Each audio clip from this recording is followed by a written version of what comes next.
மதம் வேறு, அதை போல சாதியும் வேறு. நமக்கு இந்த சமூக அமைப்புகளை பற்றி உங்களுக்கெல்லாம் நன்றாக தெரியும். எனவே கிராமங்களில் இப்போ நான் ஒரு கிறிஸ்துவ நம்பிக்கை கொண்ட ஒரு குடும்பத்திலே பிறந்து வளர்ந்தவன்.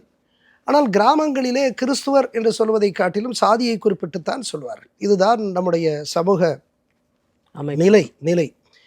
எனவே இவர்கள் கிறிஸ்துவத்திற்கு சென்றாலும் கூட நான் பிறந்த அந்த சமூகத்தில், அந்த கிறிஸ்துவ சமூகத்தில் இருக்கக்கூடிய பிற சாதிகளிடத்திலே அந்த திருமணங்களை அவர்கள் ஒரு காலம் வைத்து கொண்டது கிடையாது.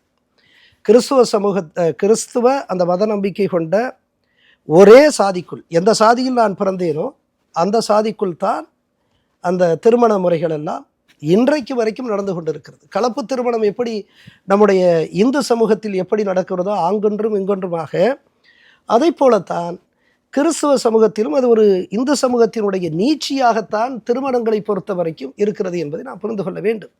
இன்றைக்கே அப்படி இருக்கிறது என்று சொன்னால் 64 ஆண்டுகளுக்கு முன்பாக எப்படி இருந்திருக்கும் பாருங்கள். ஆனால் இவர் ஒரு சாதியை தாண்டி ஒரு பெண்ணை காதலிக்கிறார். அவர் ஒரு வேறு சமூகம். அவருடைய ஊர் எங்கள் ஊரிலிருந்து ஒரு 5 கிலோமீட்டர் இருக்கும். எனவே அதை உறுதியாக தன்னை நம்பி தன்னை நேசித்த பெண்ணை உறுதியாக பல எதிர்ப்புகளை மீறி அவர் திருமணம் செய்து கொண்டார். அது மட்டுமல்ல, அவர்கள் என்னுடைய சின்னம்மா அவர் திருமணம் செய்து கொண்ட என்னுடைய சின்னம்மாவினுடைய ஊருக்கு போகிற பொழுது அங்கிருந்து துரத்தி விடுகிறார்கள். நீ வேறு சாதி பையனை திருமணம் செய்து கொண்ட அந்த சூழலில் எதிர்ப்பு தெரிவித்து அங்கிருந்து துரத்திடுறாங்க. எங்கள் ஊருக்கு வர்றாங்க.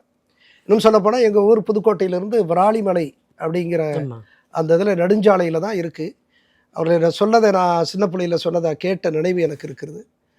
பார்த்திங்கன்னா அங்கேருந்து அவங்க அந்த சாலையில் நடந்து ஒரு நம்பிக்கையோடு நம்ம ஊருக்கு போயிடலாம் அப்படின்னு வரையில் என்னுடைய உறவினர்களும் பங்காளிகள்லாம் அன்றைக்கி சொல்லக்கூடியவங்க எல்லாமே ஊருக்குள்ளே நுழைய விடலை, அவரை துரத்திட்டாங்கன்னு நான் கேள்விப்பட்டேன். அப்படியே அவர் நடந்தே அன்றைக்கு ஒரு 40-50 கிலோமீட்டர் திருச்சிக்கு தன்னுடைய காதல் மனைவியோடு சென்று அதில் உறுதியாக இருந்து